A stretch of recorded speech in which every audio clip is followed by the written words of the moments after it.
Haha, that looks really cute. Oh, I love it!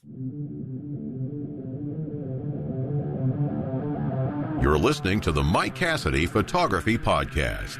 It's your real-world photography business masterclass with no BS and no magic shortcuts.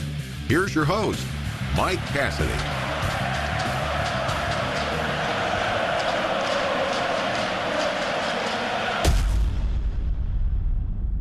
And boom goes the dynamite.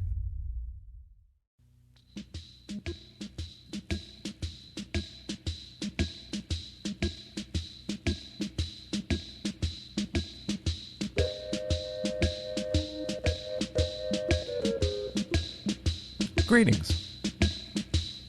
My name is Michael, and I am your neighbor. I am your neighbor. Welcome to the showgram. Hi, how are you? I want to thank everybody for listening again. If I could, I would thank each and every one of you. Thank you, Marie. Thank you, Ashley. Thank you, Tony. Thanks, Joe. I really appreciate you tuning in. Richie, Carl, Atticus, Steven, everybody. I appreciate it. Thanks for listening. Now that we got that out of the way, I screwed up. I made a boo-boo.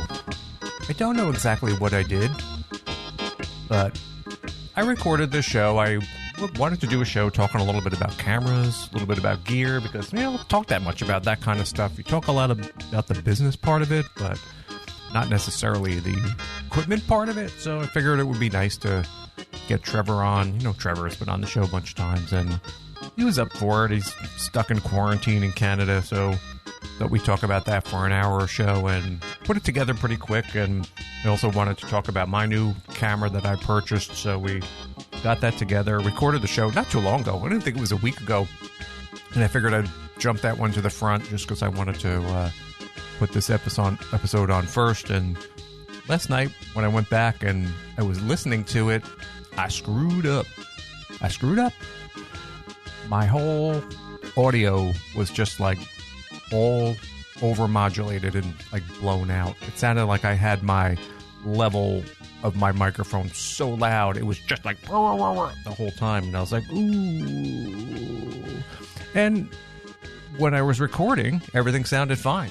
Like when we were chatting, he sounded fine. Like his audio was fine. Mine was just like all blown out.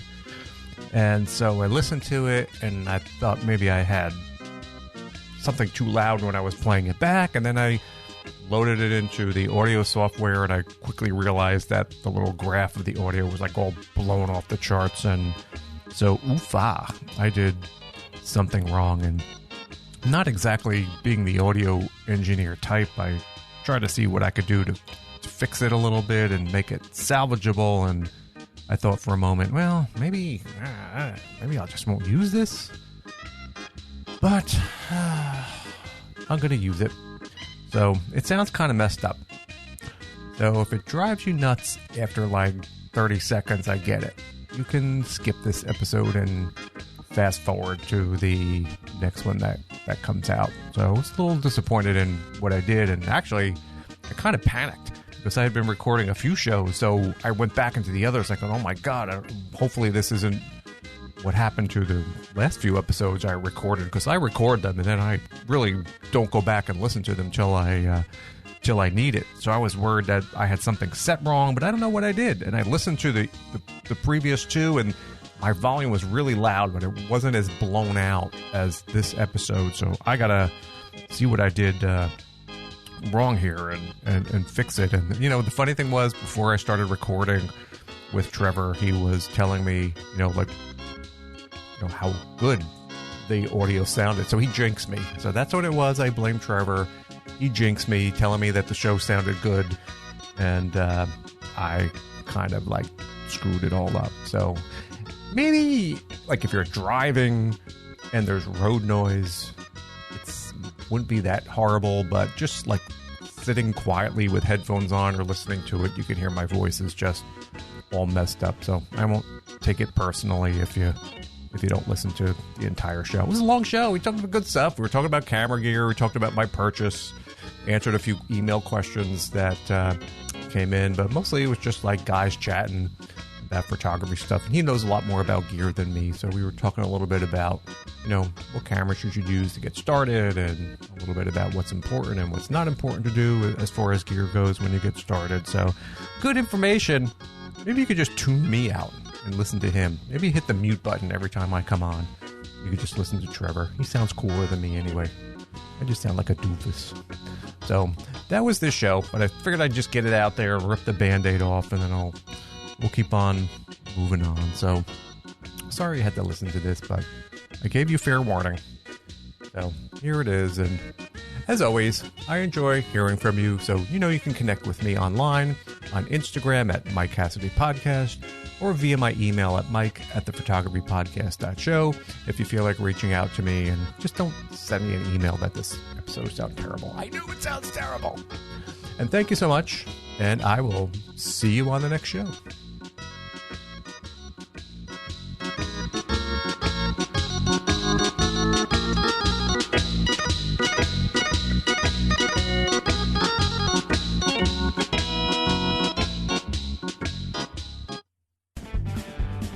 Because it's early.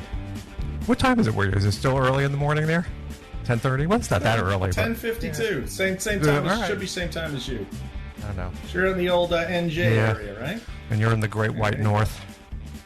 Yeah. Part of it. Oh. The civilized Great White North.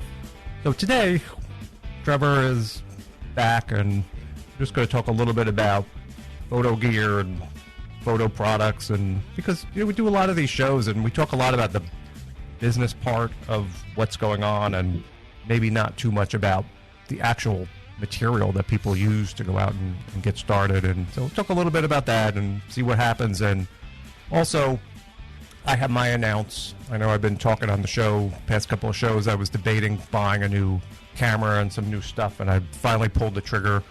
Tax reasons. I had to spend a bunch of money. So I finally went and did that, and so I'm ready for my big announce. And I, as well, not everybody would know, but like I started when I got my first DSLR. I think that was maybe 2006, 2007, and even before that, I had a little Kodak point-and-shoot camera. That's just all there was. But I got into using Nikon cameras, and I really don't know why. Maybe at that time I had been reading like Ken Rockwell or somebody, and this Nikon D40 seemed like a great camera, the 6-megapixel camera. So that was like the first one that I ever got. And that worked for what I was doing my sessions, and that was fine. I could do my photo books, and then they came out with a Nikon, this D300, which was like still a DX, and it was kind of like the next step up. And next thing I know, I was on that for years and years and years, and I wound up getting a couple of these Nikon D610s. I had two of them, and that was the full frame, and I've been using that like ever since, because I think what happened was it just always worked for me. When I had my people and doing my sessions, everything worked. There was no reason for me ever to go out and change. But then, Nikon started to, more mirrorless stuff started to come into the forefront, and I'm not like a giant gearhead, but I'm like, I want that.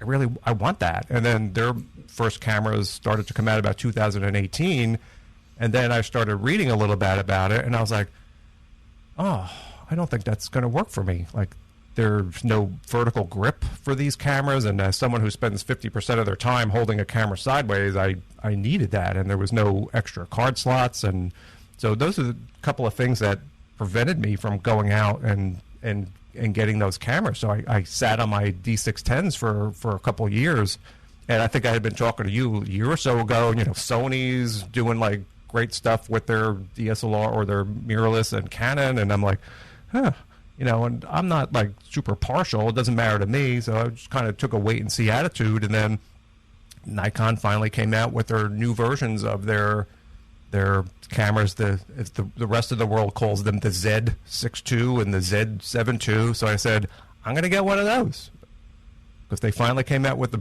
the grip, and they finally came out with the multiple card slots and multiple processors and all this stuff. And then the question really was, do I stick with the 24 megapixels on the Z6, or do I want the 45 on the Z or Z7. So I really took me a bit to I said, maybe I do want the bigger, but the lower one, or the Z6, probably is a little bit better in indoor lighting because the pixels are probably a little bigger. And so I said, screw it. So I went with the Z7 II. So that's going to be my new camera. Don't have it yet. I guess they're not even shipping yet.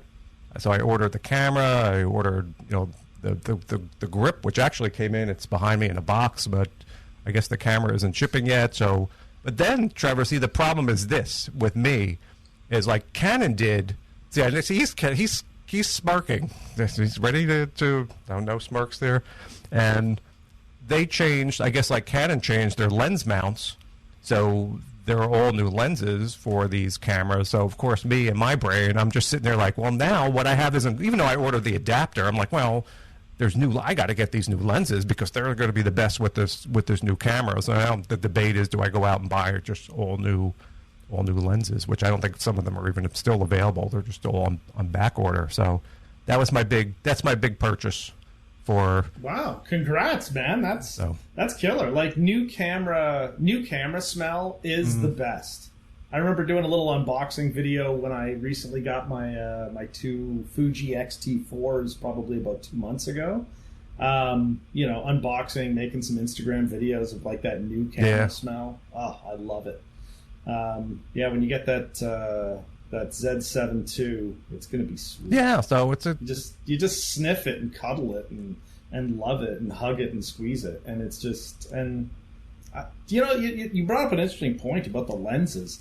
I'm not 100% sure you get a ton of extra benefit with those new Nikon lenses versus using an existing lens with an adapter. I'm not sure if every subsequent generation of lens is better with autofocus. That's a foregone conclusion, right?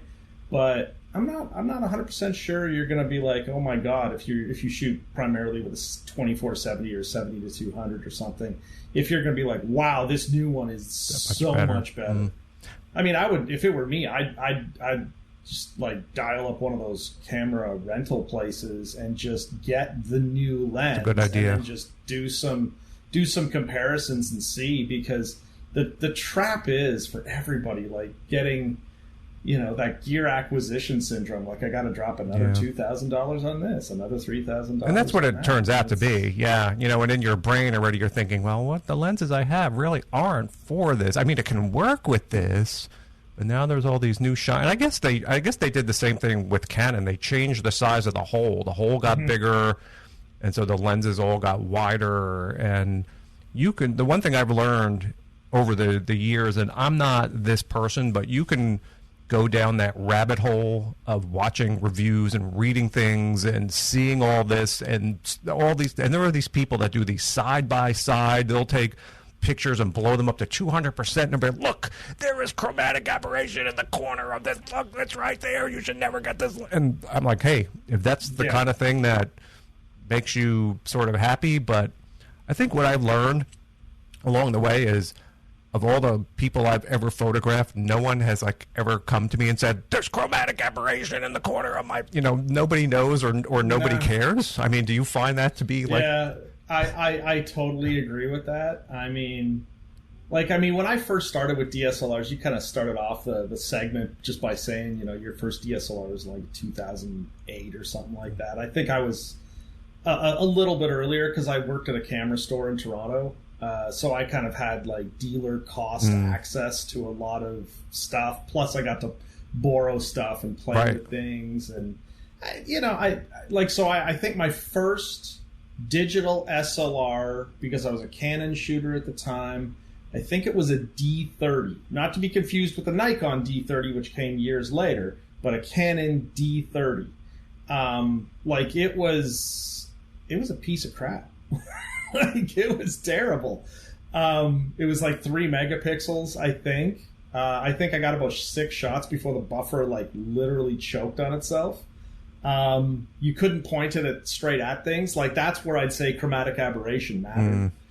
because it was just terrible. None of the lenses were really designed for this. It was a camera new technology there at that time. Yeah, but it was super cool, right? Like, I mean, the screen was like the size of a postage stamp, it seemed. You know, and yeah, things have changed and things have gotten a lot better, but yeah, I don't really think if you're out there really getting sucked into all these reviews, like, we all need to stop paying attention to the measurable stats on these lenses, or even to some degree the bodies. But if we're talking glass, I don't think it matters anymore. Like, even the crappiest, worst kit lens that comes with a camera these days would be as good as something from like a pro lens from 20 years ago. Like, you with the resolving power they need on these lenses for 24, 30, and 40 megapixel sensors, like, you can't have a crap lens in front of it. Like, the more entry level lenses, usually obviously being slower, but they're more prone to flare, and that's really it. From my experience. I mean, I know there's going to be a bunch of people trolling me after, going, but there's this and that and this and that. For day-to-day use, especially for me in the studio, if I was to throw on, like, if I used your Nikon example, like, if I used an older 2470 from, like, say 15 years ago versus their new, I think it's still 2470, I doubt whether anybody would be able to see a measurable difference unless there was, like, some kind of distortion on that lens, which also is a non-issue for the most part, because it could be fixed afterwards. Software like Capture One and Lightroom will take care of that. So, I don't know. I don't really I'll have to see. Get hung up on Yeah, I'll have to see, and I'll have to do some side-by-sides, and, you know, and I don't use a lot of lenses as it is. I mean, I'm so simple. I fell into that. I used to have more, but I just fell into the habit of what I do. I use a 50 millimeter and I use an 85 millimeter, and pretty much that's it. I have other lenses in a storage that I haven't touched in years. They just sit there and gather dust. So my needs are very simple for what I do. And I think you're right. And it was just always weird to me. And if people who haven't been around photography for a long time may not know this, but since I got involved, and you're talking about, again, like you said, 2006, 2005, that era, it's almost been like politics. It's almost been like the Yankees versus the Red Sox, or there are people who, like, pick sides, and then everything else is always wrong, or everything else is, you know, they, for whatever reason, and I never understood that, you know, it's one, and then everything else is you're anti this, or you're anti that maker, or this person sucks, or that person sucks, and this company sucks, and yeah, it's so funny you use the baseball analogy, because I feel the same way, you know, like, being a Fuji guy, it's kind of like being in the AL East, right? Mm-hmm. Like, you got the Yankees and the Red Sox, which I both hate, just with every bone in my body, and I'm a Toronto Blue Jays fan. So, like, I'm the perfect person for a Fuji, right? Because I'm, like, part of the little obscure outcast thing with a crop sensor. But the Fuji, they have great mirrorless cameras. It's fabulous. I know stuff, and but I got into that system because I had two Nikon D800s, and quite honestly, they just weighed a metric ton. Like, between the 2470 Tamron that I had and the 70-200 2.8 Nikon that I had, plus I think I had a 50 in it. No, I had an 85 with that. I forget what else I had with that. But, like, those were basically there's like three lenses in my bag and the two bodies, and they just weighed way too much. And, you know, the file sizes were obnoxious. And you know, like, when I downsized to the Fuji, I got way better performance. I could see what I'm doing in a mirrorless system while I'm shooting. And to be honest, it was, like, just absurdly lighter. Like, I mean, I've taken my XT2s, which I used for about 5 years before I finally just replaced them. They've been all over the world, kicked, dropped, punched, spit on. I don't like everything, and they go strong, you know. And they're so small and so inconspicuous, and they're like the perfect camera in my mind. And I honestly love it. And you're happy with it. Keep toying. And that's what matters. And it works for me. And that's why, like, this whole idea of like, you know, you gotta buy this one or you gotta buy that one, and I'm like, I'm a Nikon or I'm a Canon. Yeah, it's like an Apple and Android thing. It's like, people are tribal in that way. Man. Yeah, like, they're very tribal. We're like, I don't waste your time on something else. Like, it's really not that important. Find a system that works for you and just go with it. But I mean, I think each system has merits when it comes to certain things. Right. That I agree like with, if I was perhaps, I'm not sure I can make this argument anymore, but when Fuji first kind of came out with their X series system, and this is also true of Sony, like when it came to, if you were like an event or wedding photographer, I think there was definite advantage to being in that Canon or Nikon camp, because they had all these flashes and speed lights that just worked together. And most companies, like when they released something, like I used to be the product manager for Mets in Canada. So, you know, like the Sony stuff would always kind of follow, and then there wouldn't be a Fuji option or whatever, you know, like, so like if you wanted cameras and lenses, every system had it. But then there were a few that, like, if you had specific needs and you wanted to use speed lights, there wasn't always that compatibility. Yeah. But today, you know, between Godox and Profoto and other manufacturers, like just about every brand is pretty much looked after these days. So, you know, like it is important to kind of look at the entire ecosystem of stuff you can buy. Or what you're going to need first to make sure it's available. Yeah, and that I think used to be a bigger discussion than it is today. Today, I think that's not as much a concern. Completely like irrelevant, but it is much less of an issue than it was even 5 years ago. Yeah, I think you're right. And my concern a little bit was switching over. It's nice to see the preview. You know, seeing on your screen what things are going to look like. But the size was a concern for me. You know, I have big man hands. And I always liked, it just was comfortable for me to hold one of those larger DSLRs that felt like I was, you know, do you find an issue with that in your hands it's too small, or do you get used to that in terms of holding some? I have I had the vertical grips on my XT2. Yeah, that's why I had to get that. I didn't buy them for the XT4s. The only reason I bought the grips for the XT2 is because you'd have, the way Fuji had designed the camera is when you had the grip on, you could put it into boost mode. And for those like people old enough to know what Knight Rider is, and with the turbo boost button, please go Google turbo boost Knight Rider and see how cool it is to have a turbo boost button in your car. It's kind of like nitrous, but better. So anyway, they had the switch on the back that said boost, and I was like, oh, hell yeah. And it gave me a few functional things with the camera, like the ability to plug in an AC adapter and get a little faster autofocus and stuff. So I had to get the grip with that. But with these XT4s, I bought like kind of like a little plate that went on the bottom and has like a little extra grip for the hand. But they're like really small now. I really like them. And I mean, my hands are not small by any means, but you're okay. I really like how lightweight these things are now, and it's really nice because with the Nikon system, I legit had tennis elbow with my right arm. I had the worst pain shooting through my forearm, like you just that's heavy all the time. This camera, and it depends on the lens that you have. It was like constant. Like because I'd shoot a lot with my 70-200 and stuff. And it would just really wrench on my elbow. And the second I switched over to all the Fujis, I stopped wearing the forearm brace for it, and it went away. So that there's something to be said for that. Yeah. And that's kind of why I did that.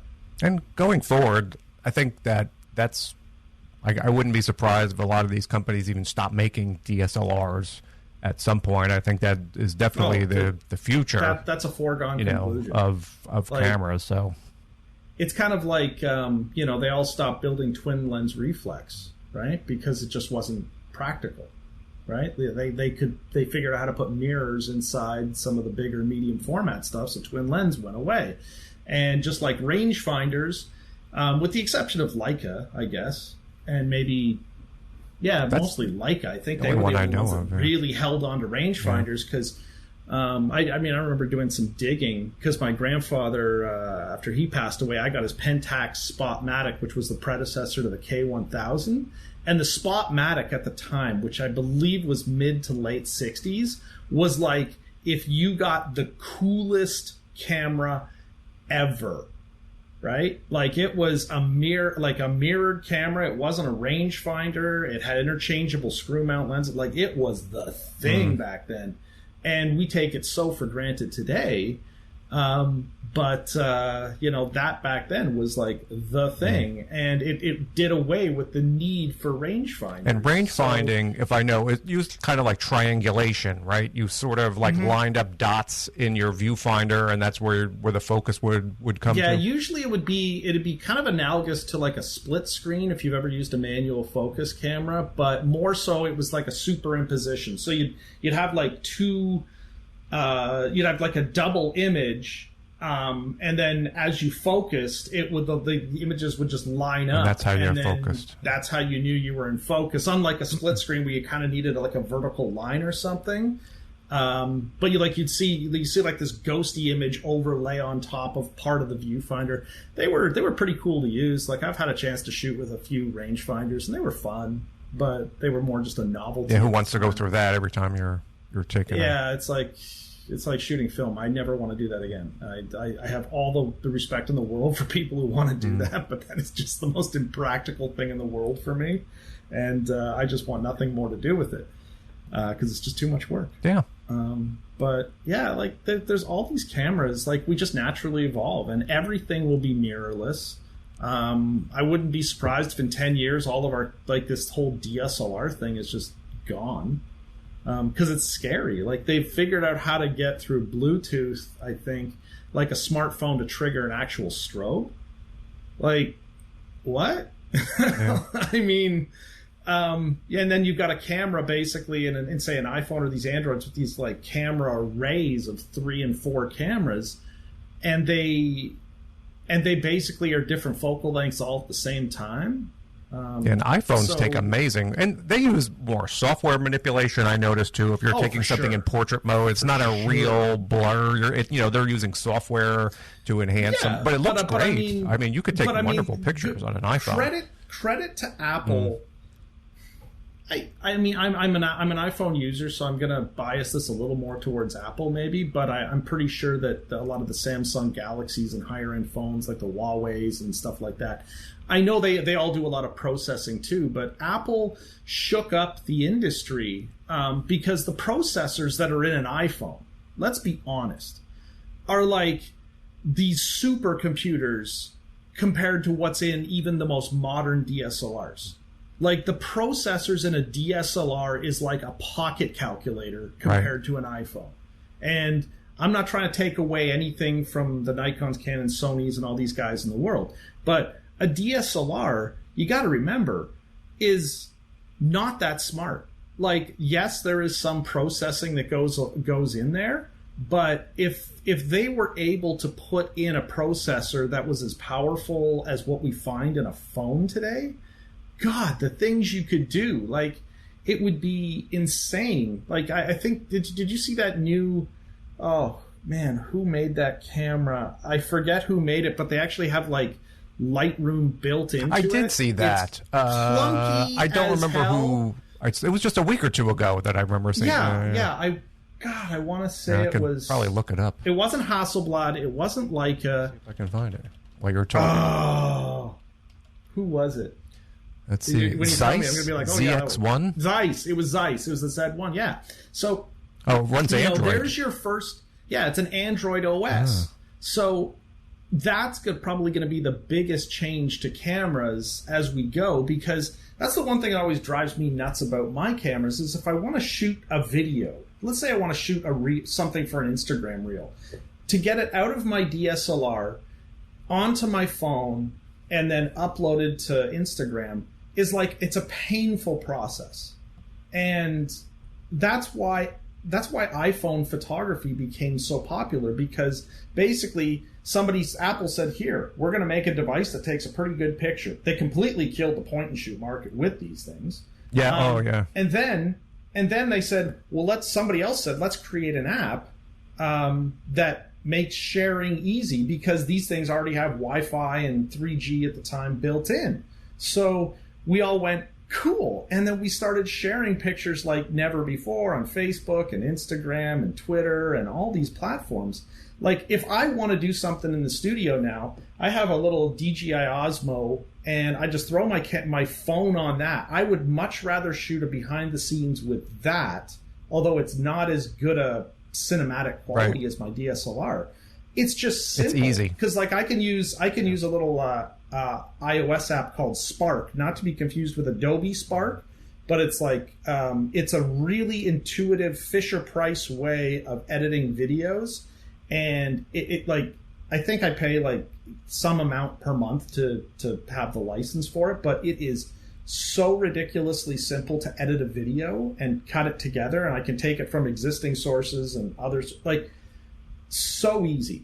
It's so easy. Like, that's the thing that's missing on current DSLRs. And I think we're limited by screen size, and we are definitely limited by processing power. So you think that computational photography at some point is going to make the leap, and it's going to be coming on to DSLRs? Yeah. Like, I don't know whether you've played around with this new Luminar AI. Yeah, I have the Luminar, not the AI one. Last spring, I bought the regular one of the Luminars that puts the Luminar 4, the skies in the background. But I got my hands on the Luminar AI, and although it doesn't quite work for the boudoir photography I do, like, it's not going to speed me up. I could see that for a lot of wedding and commercial outdoor shooters, like, holy right, you can expletive. Cursing. Oh, I could, but I'm just going to use expletive so you guys can figure out your own. Oh my God. Like, this thing was doing stuff that would have taken me hours in Photoshop. And this computational photography, and then the argument, is it actually real, is like going to be a thing. Yeah. And I mean, it's just a matter before something like that creeps over into an iPhone and an Android platform. And then you really start going like, well, why am I shooting with a DSLR? Like, that's kind of this. It's like a scary thing for photography, but I'm not sure we should be scared of it rather than that's a time saver. Like I said, where I use that when I do in the summer some photos out on the beach, and one of the things I would do with the families is, take out when the sky gets blown out, or take that out and put in a little sunset or a sky that was. And how long did that take to mask things out and Photoshop to do that photo by photo? And I wouldn't do it for all the photos, and I would charge people to replace the sky. But when that Luminar came along, all you had to do was click one button, and it did what may have taken you 15 or 20 minutes in a split second. So it just let me put that in a lot of the photos. So it was a tremendous time saver for something that I hated to do. And then you start looking at like how accurate it is. It's just amazing. And it's good enough. Again, it doesn't have, remember, these are just, it's good enough, like, it might not be good enough for a commercial billboard. But I really think this computational photography thing is something we have to keep looking at, which is why I keep looking at these various softwares. I mean, I am so entrenched with Photoshop and Capture One, but at the same time, I'm like, I can't ignore this, because if I ignore something like that, somebody is going to figure it out, and then they get an edge over me. So, like, I don't want to be that curmudgeonly old dude that just sits set in his ways and stuff like that. Yeah, and that's not going to replace. I don't think it's going to replace everything for everybody in terms of editing, but for basic things, it's going to know. But if you're a stylistic type of a look, if you do it's not going to know that unless somehow you can teach a base issue and it applies that to everything. That's the stupid part. So like, it can learn, like, it has all these looks, and you just save them as favorites, and then you just apply it. I mean, it sort of takes away some of the art, but then it adds it back in a different way, right? So, just like when I used to shoot film, I'd shoot certain film stocks for certain looks. And then Photoshop came along, and then I could scan the negatives and then do stuff like that in Photoshop with greater control compared to printing in the darkroom. And like it just changes things. It does. But, well, it's going. It's an interesting time. I'm hoping our cameras kind of start doing more. And you know what's going to happen? I'm still waiting for all these guys to do it. You know what's going to happen is that at some point this is going to be built in, this computational stuff, and you know what's going to happen? Your Fuji is going to come with a monthly $9.99 charge to run these features on this camera. Yeah. So your camera, and they're going to be shaped like iPads or something. It's going to be subscription. Well, I don't know, because I don't. When you have your iPhone, I think the geography of these phones prohibits. You're never going to be able to get that same look as a big glass lens just because of the physics and the optics and so forth. Yeah, so, and I mean your sensor size and whatnot. Yeah. But yeah, like the back of these cameras have to change. Like they're going to become one giant screen in a way. And I don't know. Like I have no respect for people who bring their iPads out to take pictures of various monuments, like just the touristy kind of stuff. Like it drives me crazy when you see somebody holding up this giant thing to take a picture. But at the same time, you're like, that is kind of practical. You just look like a jackass doing it. So yeah, but you were right about the ease of use of that, because I'll film some basic videos, and for my clients, they would do short clips, and I used to get a gimbal and want to do it on the DSLR, but it's 8,000 times easier to do it on an iPhone because it's built-in motion smoothing, and even when you put a gimbal on this and it shoots in 4K, it's and super smooth. You can you shoot at 60 frames a second, you slow it down, you do the edits on the device. Right. And so like what my goal for 2021 is way more video content. Like I'm sitting here in my home office, I got a giant whiteboard kind of up just above my computer monitor, and like the big thing written in like the biggest letters is more video content. And I've just been going through the last 4 or 5 weeks just thinking of how I can do that live at a session. So like there's the live videos, there's the little cut together a 15 to 30 second Instagram reel that can then be shared over to Facebook and stuff. And with the exception of like Instagram ruining video by making it vertical because it makes formatting for different platforms difficult, like that's basically what I'm trying to think about how to do. How do I get this stuff so I can make this compelling video on at least 75% of all the shoots I do? And that's the cool part. Yeah, and I think people like that, because I started to do video, it's still mostly photos, but I started doing little video vignettes, 31-minute videos panning across people going up and down, and people like it, and they're willing to get those videos to share or to save or whatever. So I've been having to force myself, and I keep it, again, very simple. I noticed too that if I had that DSLR, that hunt, the focus was like you couldn't put it in continuous focus. If you maintained a fixed distance from somebody, you could. But to me, that was more work than it was worth. So that's why I switched to using. And people are like, you use a phone? I'm like, do you realize this is a $1,200 4K video machine that does like unbelievable video that you can use with the exception of that cinematic depth of field feel. Right? Yeah. Where you get, like, it's the same thing as, like, comparing an iPhone still to a...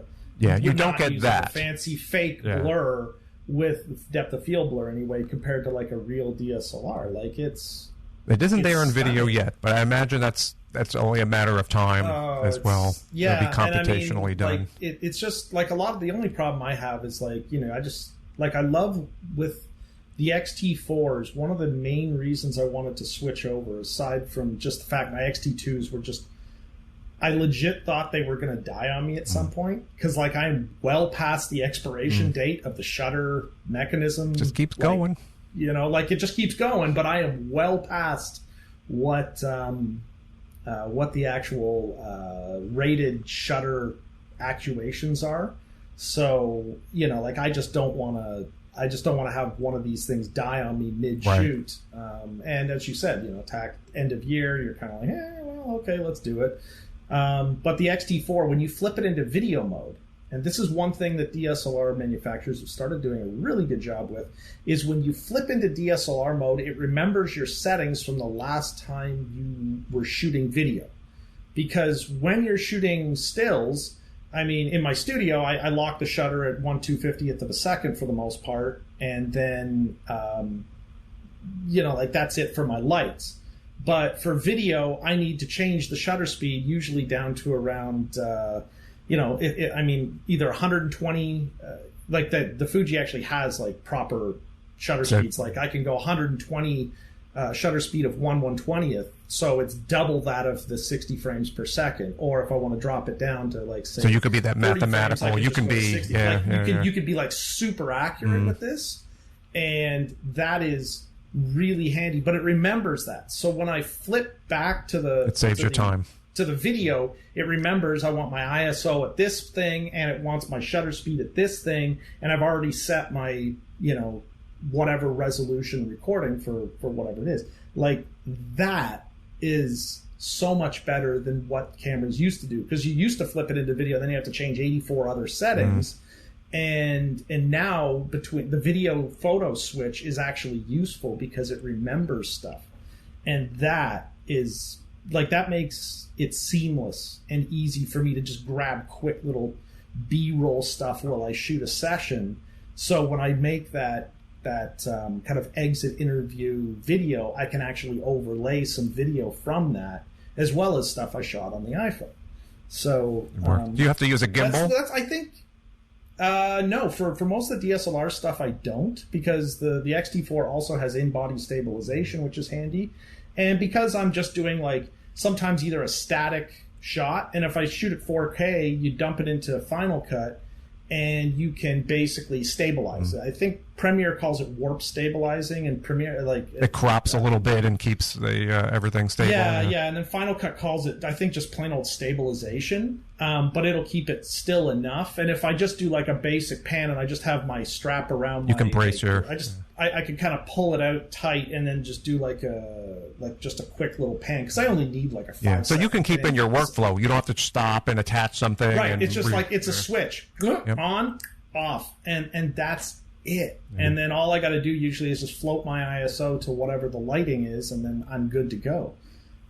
So like I love that aspect of newer cameras. So for people who are starting out, because that was one of the things we want to talk about, right? Like, what do you do if you're just starting out? Do you have to go buy the most expensive one if you want to even transition to this at this point? Yeah, that's a good segue, because we could talk about this for a while, because I don't get like a ton. I get people who message me through my email, or I get once a message on the DMs and Instagram for the podcast site, and I had a couple. These I had sent answers in because they really were from around Christmas time or so, but I was going to read a couple of these messages or emails I got, and which were relating more to gear related stuff, people getting started and asking like gear questions and so forth. So first email, this was actually through email I got, was, "Hi, I enjoy your show. You have a knack for being able to have a conversation with your guests and explaining photography business information in a simple and straightforward manner." Well, thank you. "I'm planning on starting my own photography business, hopefully soon, and transitioning from my 9-to-5 to being a full-time photographer.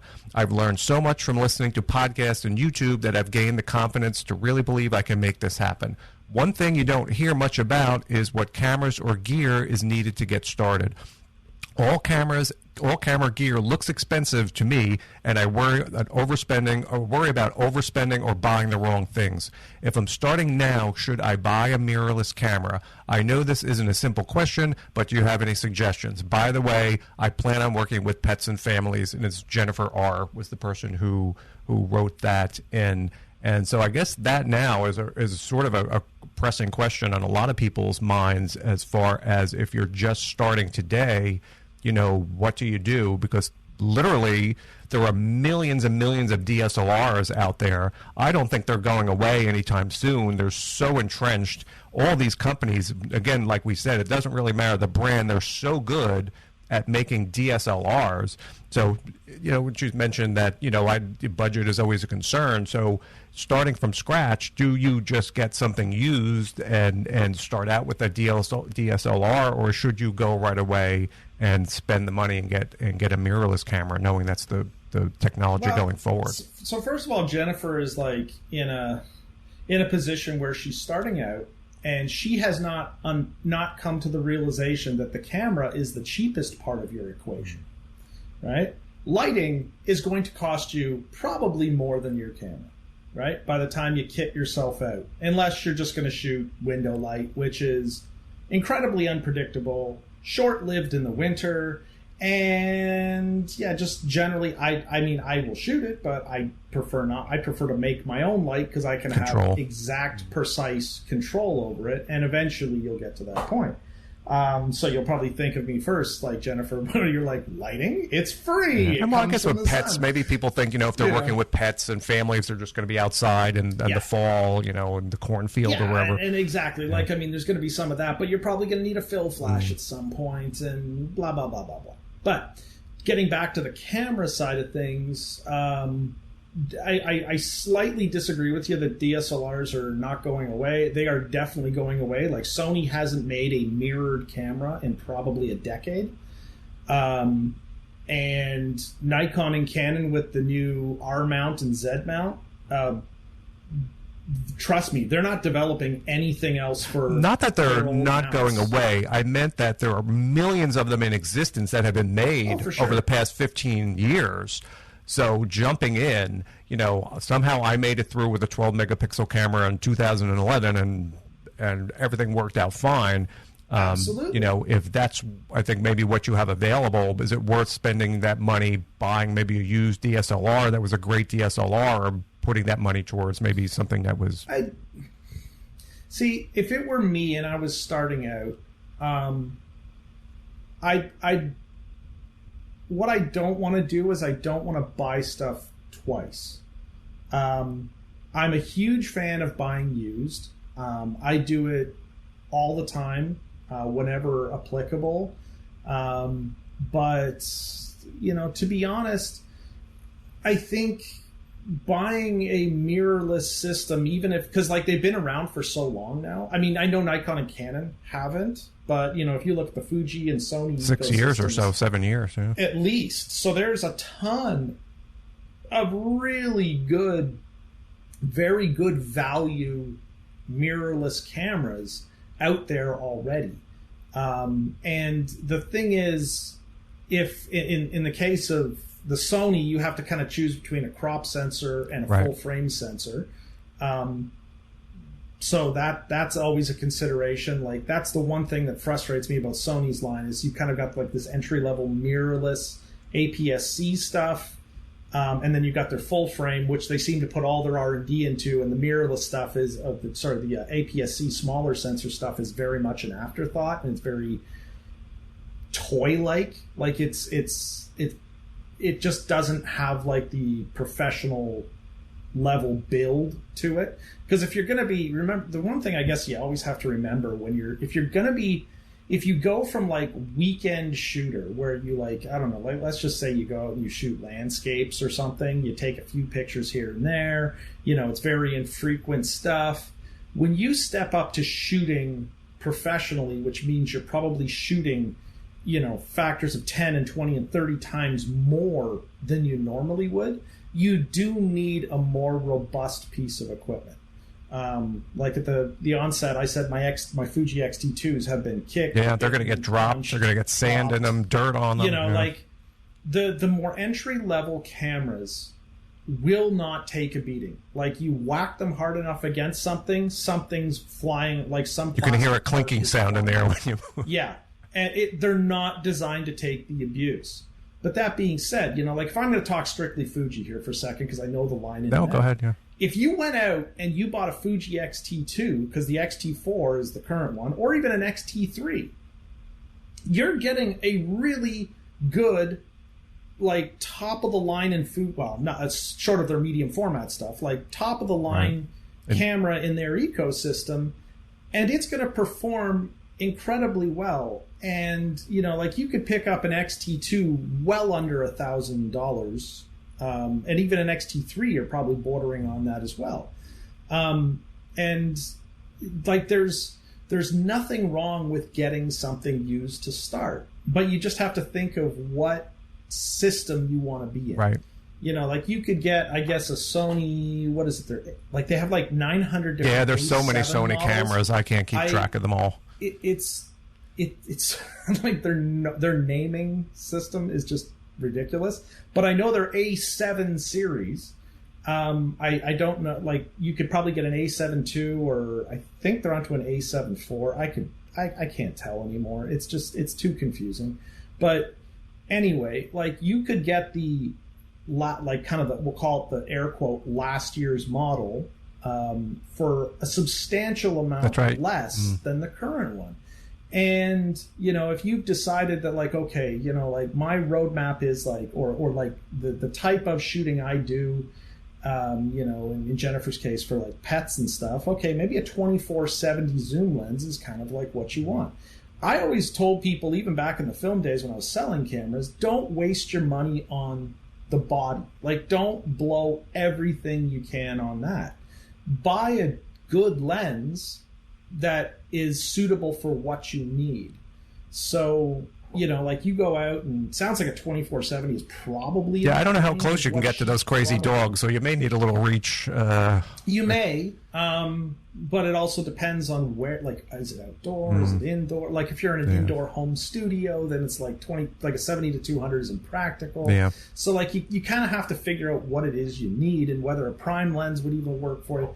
But, you know, generally speaking, I think it's easier just to use something like a 24-70 for most of these kind of things.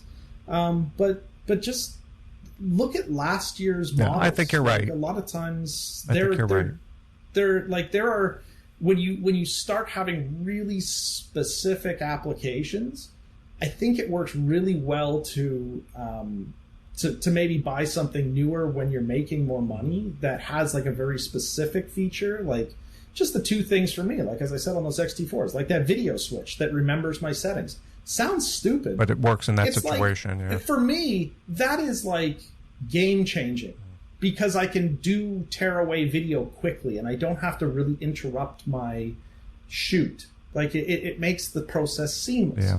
So, you know, sometimes those type of features are really necessary, but I mean, if I didn't have it, I could still make things work. Right. What I found is that the fanciest cameras don't necessarily help you take better pictures.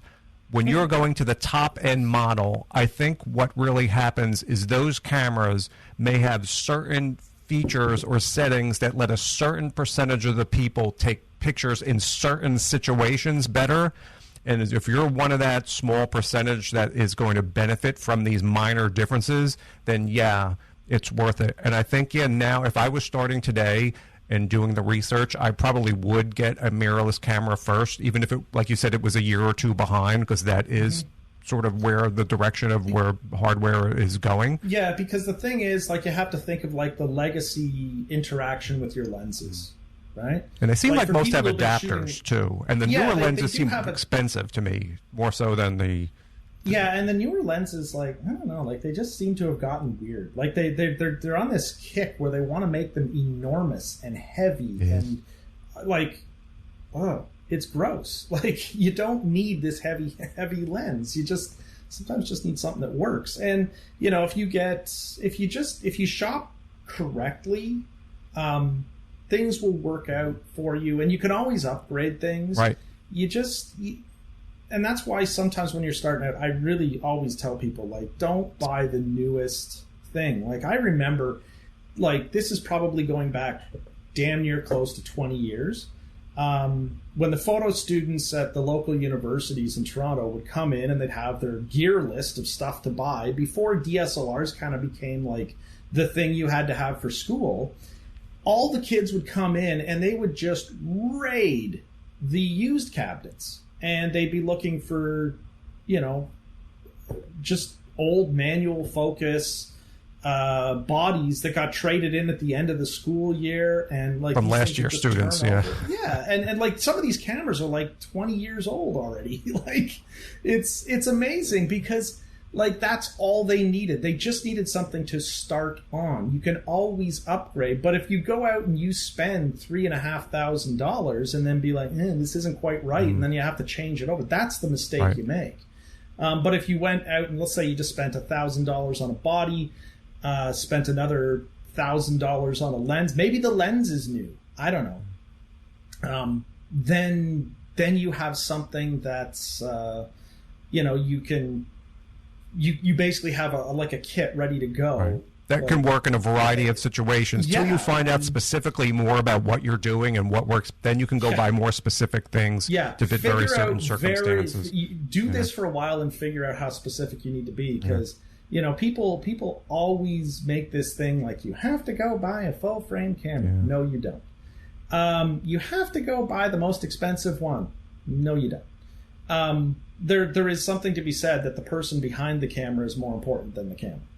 So, like, I joke with my clients all the time. Like, I say, you know how most cameras add 10 pounds? They go, yeah. I'm like, guess what? Mine's a magic camera because it takes 10 pounds off. But the deal is I have to be behind the camera. You know, and that's true of any kind of photography, right? Like, it's the photographer. You said it earlier. Like, the camera does not make or break the picture. You can put an amazing camera in the hands of somebody who's never used one, and they'll never be able to do anything. Yeah. And that's a whole nother discussion, as people, absolutely, I think, jumping into starting businesses and not knowing how to take a picture properly from the beginning. But that's another whole. And an expensive camera isn't going to help you in that situation. So keep it simple. Use something that's going to be good in a broad variety of situations, and then narrow down and buy more specific gear as you get more experience and know what's sort of going on. Okay, one other question we're going to jump into here. This is from Ashley again. It says, "Hi, Mike. Nice show.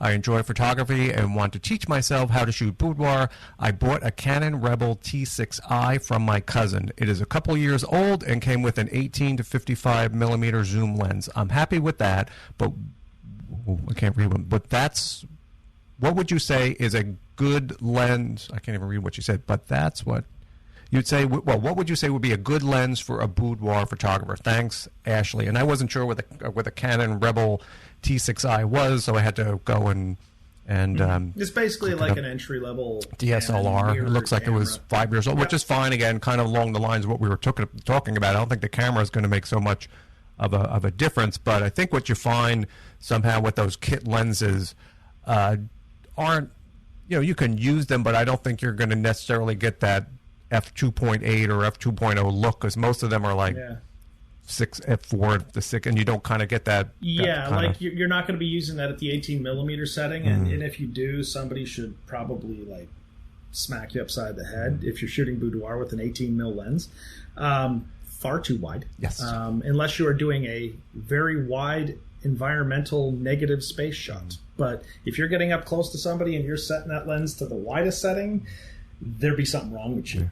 But yeah, like, I mean, for me, like, speaking in terms of like that Canon, because it's a crop sensor camera, like my focal lengths of choice, because I'm basically using the same size sensor, is I use two primes, my 23 and my 56, which in full frame terms are like a 35 and an 85.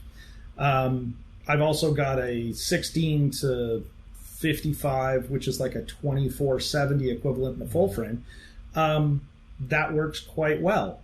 The thing with that, because I think Canon made a 16 to 55 2.8 or f4 as well. Like they did that at some time. It's out there somewhere. It's probably not the newest lens ever, but that would actually be a better lens. The only thing is, it's a question of how much you want to invest in that Canon APS-C system, because Canon's, for all intents and purposes, more or less stepped away from that. With their new R mount, to my knowledge, they have not released an APS-C size camera with a new mount. So, and I don't think they're going to be putting a whole lot of R&D into that. Yeah. And there's no way that I know of to make, well, and you wouldn't also want to take that, well, you couldn't take that 16 to 55 Canon lens that you might buy and put it on a newer body if you decided to go to one of their R series. With the adapters, yeah. So there is no such thing as an adapter for that, because the like basically the lens is designed to cover a smaller sensor. So when you have a so those lenses are specifically for those ASPC exactly because gotcha. it's an EFS mount on those, and because of that, you're gonna kind of screw yourself later, because if you the second you go to upgrade your camera to something newer, you're kind of dead in the water, because you will not be able to use that lens moving forward. And it doesn't make sense to buy a full frame lens and put it on the APS-C body. Yeah. So that's a tough question for, what was it, Ashley, right? That was, yeah. So if you could find that 16 to 55 used, I would say go and do that. And I'll bet you probably won't have a lot of trouble finding that, and I'll bet you it's not going to be that expensive. So if you did that, you just have to know in the back of your head that you will not be able to move forward with that lens if you get into a newer Canon system.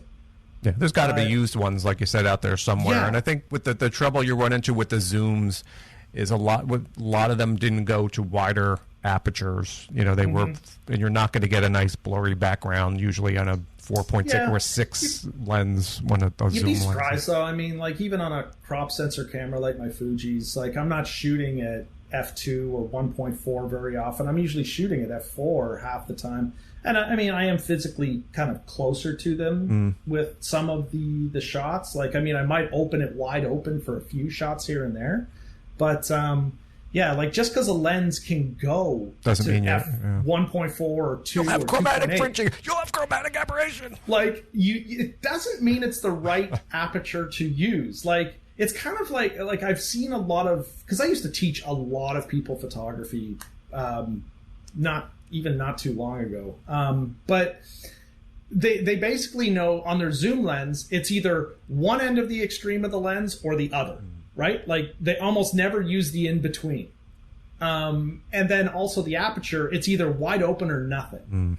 And lenses, you have to understand, are sharpest and have the least problems with diffraction and just optical performance about 2 stops into wherever they are. So if you had say like an f2 lens, that means it's actually best performing around f4.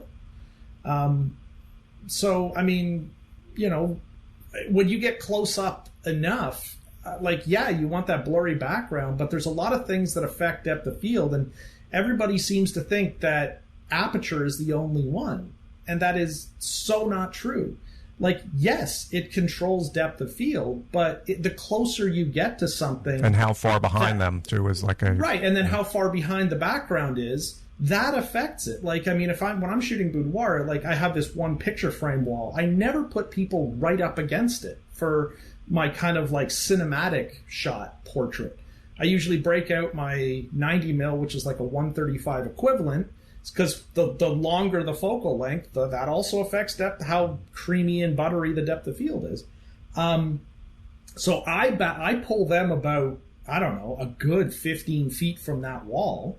And then I'm back probably about 10 feet from them. I'm using a telephoto lens, and I usually shoot that lens, although it's an f2 lens, at around f2.8. And the background is like buttery smooth. Like, but, like, there's many factors at play there to get that look. And I think most people have not learned enough about depth of field, and they just think I have to go buy the fastest lens, and that's not the case. Like, I could stop that 90 mil lens down to f4 and still get an amazing shot, and I'm not shooting wide open. Yeah, and I think probably some people get dismayed because they think if they have that kit lens and they see these photos and they're not getting that same kind of result standing there with their friend taking a picture, it doesn't look as blurry, everything is in focus, and they wonder if they're doing something wrong. Does Canon, did they make prime lenses for those crop sensor? No, because really. Maybe you get a 35 millimeter prime, which would be a 50.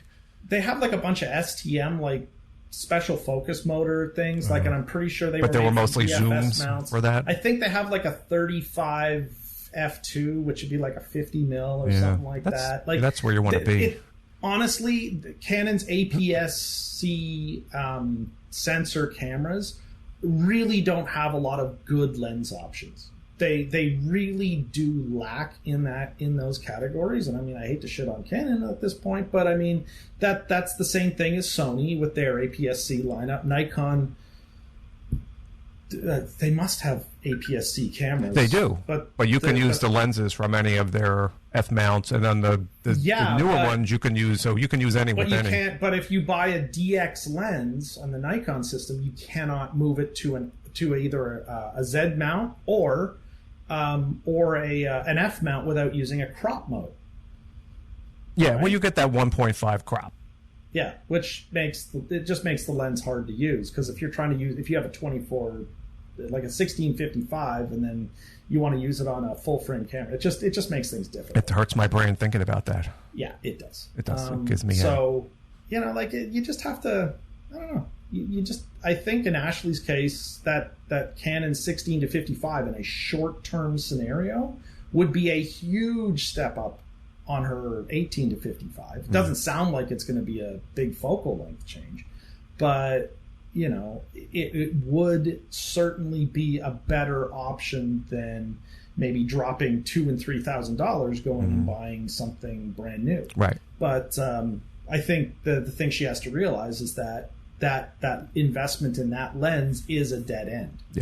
Yeah. But for starting again, because of Canon's transition, and also even assuming Canon had never went to the R mount, it still would be a dead transition if you went to another full frame Canon body. And that's the danger in some of these systems, in that they have this entry level line and you buy into it and you kind of get in this. And when you want to make a switch to full frame, you're kind of like, well, I guess all this stuff's going to be up in smoke. Road to nowhere. Interesting. That's kind of one of the unfortunate things about those systems when they do have like different sensor sizes for different classes.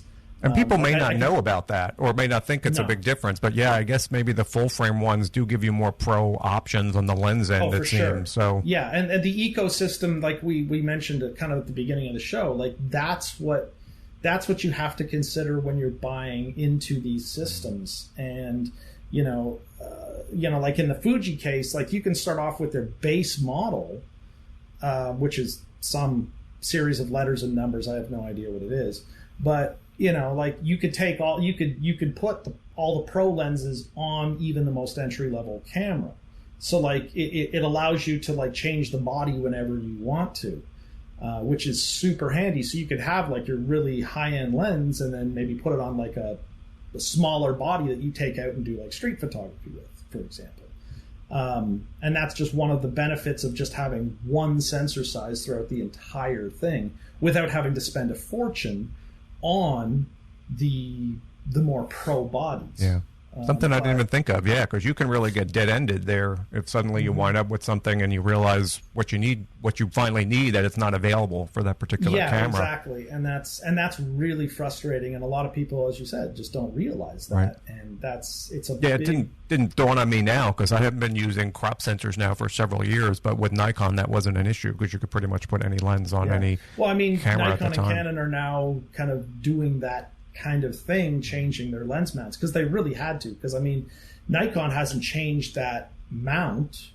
They've been through iterations with the AI, AIS, and then F mount, but they always stayed so that you could use even lenses from the 60s on a Nikon camera. Even with the current stuff, it may not have performed quite right, but you could have done it.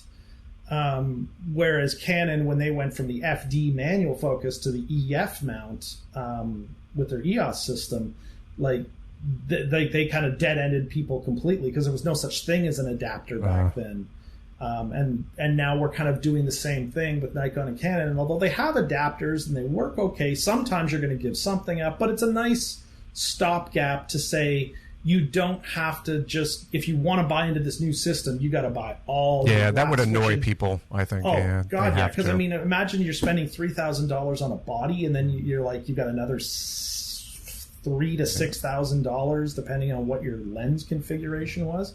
And you got people, like, let's say they're like wildlife photographers. They got those massive. Yeah, you do not want to have to go rebuy one of those things. You want to just buy a new body, and you want an adapter. You do not want to replace that $6,000, $8,000, $10,000. But I'm sure there are reasons, optically, physically, whatever it may be, that they change that going forward, because there has to be some advantage to that. They're not just doing it as a cash grab. Oh, no, they're not. There's a major reason. I mean, when you don't have when you don't have, the mount is bigger, which allows you to do more with the optical design of the lens, which is why you're seeing shorter 70 to 200s. You're seeing a lot of different lens designs because of that focal, that actual opening in the lens. And that's one thing that makes a huge difference with the design of these lenses. And that's why you're seeing, like, Canon released a 2870 f2. Yeah. You could not have designed that for the EOS system, because it wouldn't have structurally been able to be made. You just the size of that lens would have been like you'd need a flatbed truck for it practically. So like they started creating things that are different, because with a mirrorless body, not only is that mount physically larger, you got to remember there's no mirror inside the box. So it changes. So therefore, the distance between the back element of the lens and the sensor is now closer. And that's what those adapters effectively do. They stick the lens forward a little bit and make it so that the lens performs as if the mirror was still there, like it's spaced out for that distance. So it doesn't know it's on a new camera. It thinks it's still on the old camera. Exactly, and it just has all the electronic pass-throughs to keep everything going. I also wonder, too, like, with Canon now and the R5, I guess, these are get 45 up, and I know Sony has in the 60 megapixels, that these cameras have such resolving power now, and maybe the lenses in those prior iterations, would magnify any kind of, I don't want to say deformities, but defects in that design, where they had to go and redesign these lenses to sort of, they have a, so you would be cleaner, or you would, notice things that you wouldn't. That's a big part of this. I mean, when we kind of made the transition more from like film SLRs to DSLRs, there were major problems with lenses. Although, like you had your Canon and Nikon systems where you could take your existing lens that you've been shooting with film for decades, like you could effectively have major problems with soft corners with a lot of these lenses, because they weren't designed for a digital sensor. Right. Like, light came out of the back element of the lens at very awkward angles for a sensor. Like, a sensor needs light to be focused parallel, on it like perpendicular to the sensor. Like, it's got to hit exactly right. And if you don't do that, you end up with like image quality issues where it's real sharp at the center, and then the edges kind of like get all, they degrade, not degrade, they're just not as sharp. Right. So that's always going to be one of the concerns you have with some of these older lenses with these super high megapixel bodies. That's interesting in my case, because I'll have to, maybe on a 50 millimeter it doesn't matter so much, but maybe on the extremes, on the super wide or the super zooms, you may notice that more. But yeah, I'm not like, and once again, like, you got to be like, some people just take it to too much of an extreme. Like, I mean, I watch some of these videos because, I mean, I'm always going to be like sucker for those. I see them on my YouTube feed. I'm like, oh, okay, I'll watch it. There we go. And then I always get to the part where it's like, and look, we did a shot against this wall, and like, look, the edges are soft. Yeah, the bricks are not the fast same. Forward, don't care. Well, I guess, and as I mentioned earlier, there seems to be this group of these technical camera fights people who are into all these minor details, but they're not necessarily like pro photographers. They are more of they care about the technical specs. Then there are they're the called group camera club people. Is that what the camera? Yeah. And then there are jokingly what I refer to them as the working people like you are, who are using these in everyday situations, and those details don't matter.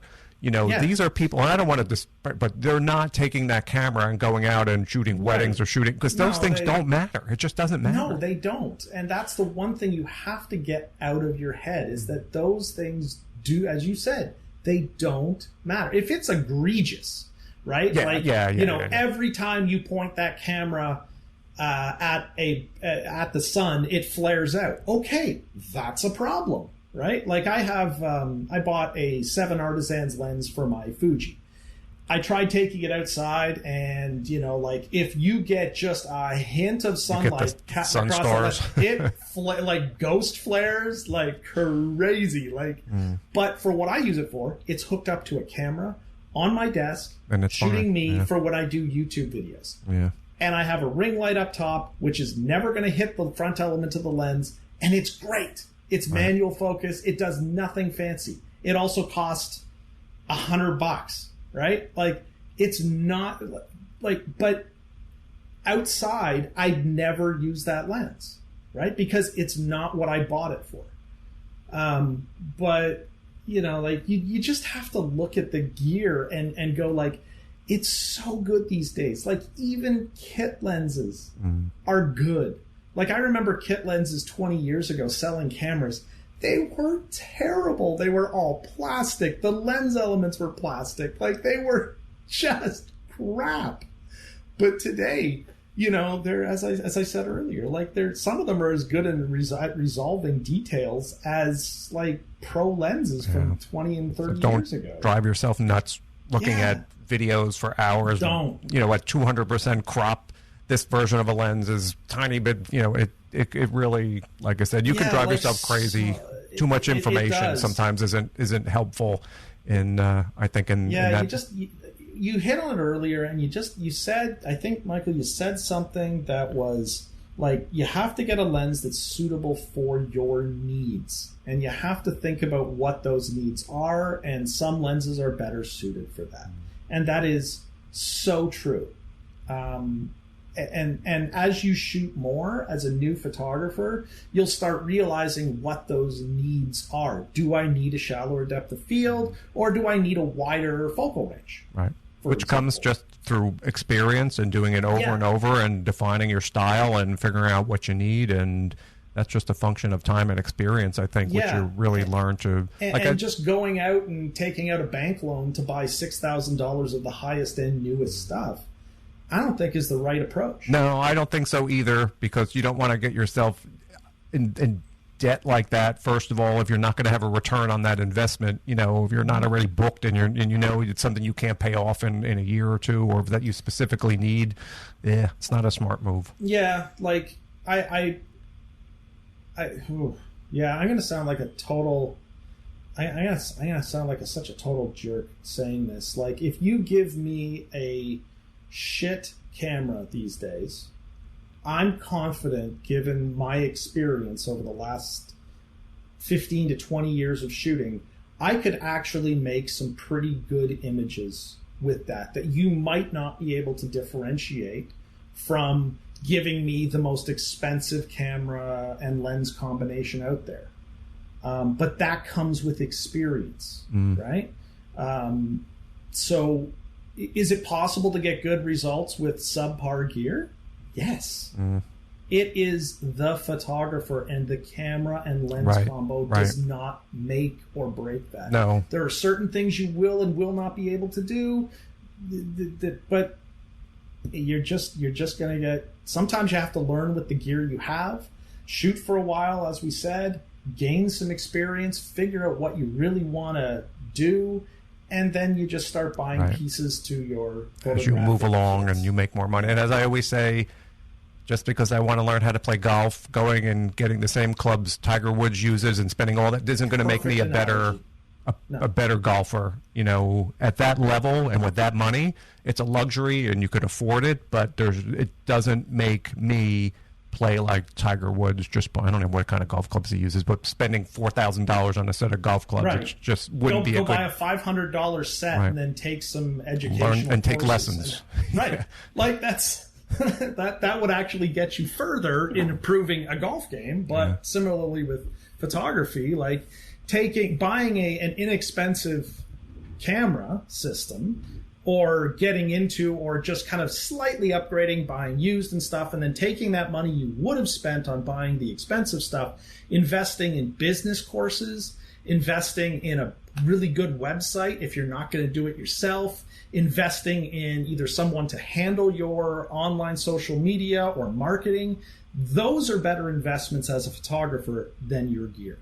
Yeah. And I think I'm going to say it. And all the camera manufacturers are going to hate me. You should not be buying the craziest, most expensive thing ever. You should be spending it on anything but your camera. All the business related stuff, that will pay you back infinitely many times over whatever you invest in that versus buying the expensive camera. And then when you lay that great foundation in the business, then all of a sudden you have all this money sitting there and you go, well, I really want the expensive one. Then you go buy it. But don't start out that way. And sometimes you have to because of taxes. You got to spend money.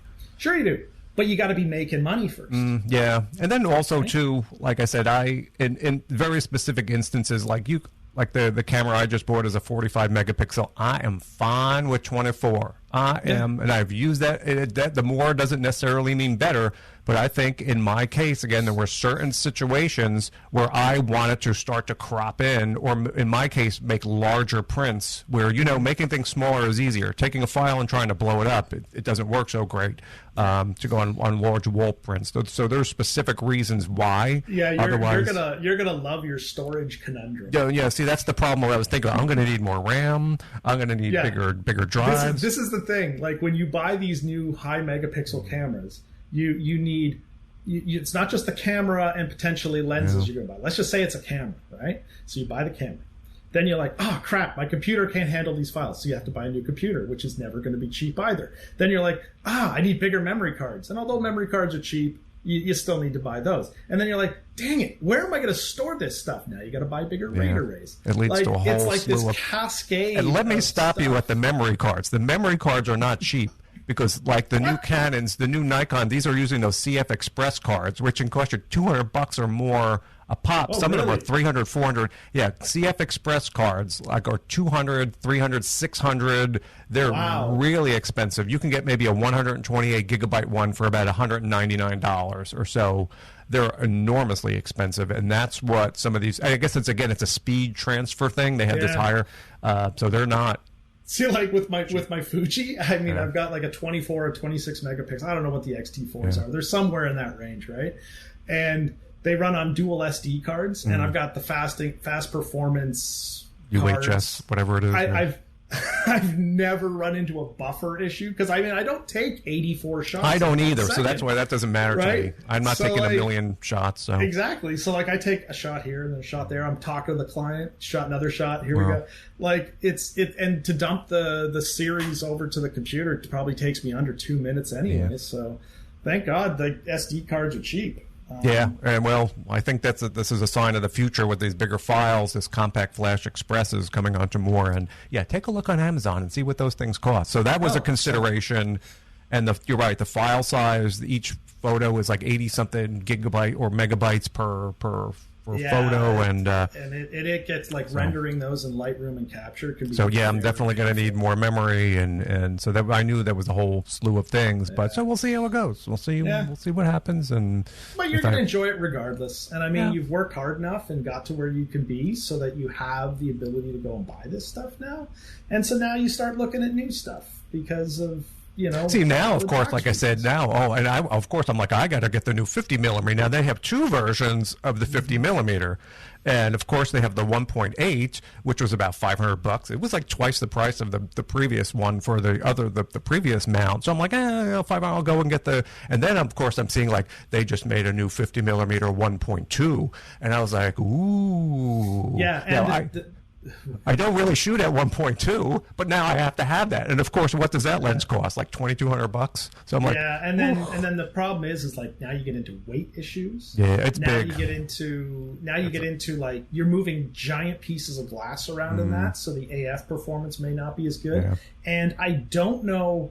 I mean, I'm pretty sure Nikon takes very seriously focus breathing into account on their newer lenses, but I don't know how much. And I think that 51.8 that they make, I think that's got a motor in it that's designed more for video as well as it. I don't think it focus breathes as much as the 1.2. So if you're looking at a dual purpose lens, it's actually really might even be better. Yeah, see, that's easier. But of course, my brain again now that, and I don't even shoot at 1.2 really, but seeing it's like 18 elements in this, and it's perfect. The lens is the most perfect lens ever produced by any human on the face. Yeah, so I'm like, oh, I guess I'm. So you should go by $2,000. in that theory. Then you should go by the Knox, right? Yeah. Well, that was a whole other. That's a little out of my budget, but that didn't even have. I don't think it had that autofocus. But that was the 1.2. I guess wasn't even available yet. So that's the only thing that kept me from clicking, put it in my cart. Probably that's what I said earlier. Rent it and see if it's worth it. Yeah. So knowing that's one of the beauties of I'm doomed. Being a Nikon, Canon, even Sony user now, is that there's a lot of places that do have rental glass. Right. And sometimes, and I'm going to reiterate this again for newer people, is if you have a camera that can take a lens, like one of the newer-ish lenses or whatever that's in the rental pools and stuff, that will adapt to your camera, and you're thinking about buying it, try it out first. Like schedule, like a creative session or with a model, or like do something with a family member or whatever. But test it out, play with it, do all that stuff. I do that all the time. I mean, sometimes I'm going to rent lenses for specific jobs, like specific applications. And that's sometimes where, I'm not going to go out and buy the medium format Fuji, at least not yet, unless I can find like the perfect deal on it. But it happens. Sometimes accidents happen. I have a feeling I'll be talking to you later this year, and I'm going to go like, Trevor, I made a mistake, and I'm going to be holding up this giant lens, and there'll be this big 50 1.2, and I'll be like, I don't know, it just kind of showed up one day. It just showed up. I needed some retail therapy. So I think the big issue with people buying cameras now is importing and exporting is a disaster. You'll know this, but like ports they can't get containers in. There aren't enough ships. With the whole COVID thing has wreaked havoc on shipping. So there may be a lot of delays going around for new cameras from wherever they're coming from, not being able to get into the country. So I've been pretty lucky with being able to get my hands on stuff, but I also had most of it, and the X-T4s have been out for a while, so there was a surplus of stock. But newer cameras, I mean, Nikon and Canon, even going back 20 years to when I was working the retail sales floor, they would always announce a camera. And there'd be pre-orders out the wazoo. Like the camera company I used to work for, Henry's, which was up in Canada, like they had about 20 or 30 locations at their height, and because they're one of the largest procurers of cameras in Canada because of their retail size, there were back orders for weeks and months, and you couldn't get the newest Nikon or Canon, whatever it was, for like 2 months after it was released. And that's the same thing now. I mean, they always... to keep the price high, like if everybody had a new Z6 or Z7 II, then people would start discounting it because there's a surplus of stock. So they just constrict the availability and keep the price up. Well, it's smart. Keep the price up. Smart business on. That's the business aspect of it that people don't realize. Is there's a reason it's constrained at first, is so everybody can make as much money as possible. Right.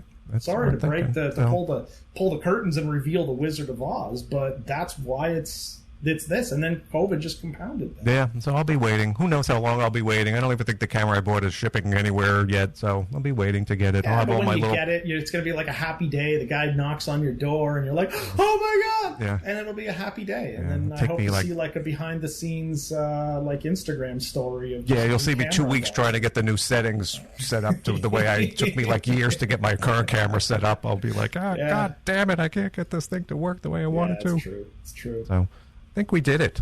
I think we did it today. Yeah, Thanks for coming on. We gave people a few things to think about. I mean, we did. It's being very helpful. That's ultimately what we want, right? That's right. And we're exiting on the yeehaw too. We got the little Western music. Yeah, yeehaw. So that was fun. Like I said, I don't get on this show. I'm not the biggest gear person, but I have a lot of questions about that. I know my system, but I don't know a lot of other systems out there. So it's good to talk about it, and it's often overlooked in the I think in podcasts, because you spend a lot of time talking about marketing, you spend a lot, social media and stuff like that. But gear is an important part of being a photographer. So just be smart about your gear. Yeah, don't need to get the most expensive thing, but you just need to get the best thing to do what you need it to do. I think that's where that comes down. That's right. Just always remember to wear a cowboy hat, and you'll be okay. So thanks. And if not a cowboy hat, an eye patch. Yes, and I don't know why I said that, but then you could say you could be a pirate photographer. That's right. With your eye patch. Well, thank you for coming on today once again, and from the Great White North. And sorry you're still under quarantine and lockdown up there, and hopefully we'll get through that this year and get back to our normal lives. And down here it's been raging, but I've been getting a lot of inquiries. More so, I think people are so tired of this. I've been getting people coming out of the woodwork, I guess. So hopefully this year, 2021, we get back on track. Yeah, 2021 is going to be a great year. 2020 was not terrible for me, but 2021 is going to be awesome. Good year, and get back. Going to be by the time the late summer rolls around and we're mostly through this, man, that's going to be one heck of a party. Maybe we'll be vaccinated and able to go out and eat at a restaurant again. And who knew? Sitting down at a restaurant would be something you wouldn't be able to do. Dancing in the streets, high-fiving each other, hugging each other. That'd be great. Yes, you can go outside and take a photo and just be happy. That's right. That's right. In the meantime, you can't control it, so just go with it. You might as well and stock up on TP and just and just let it flow, and that's right. See where life brings you. So just one thing you need to do, Trevor, so we can get the you-know-what out of here is just say goodbye to everybody. Yeah, well, bye. But if you want to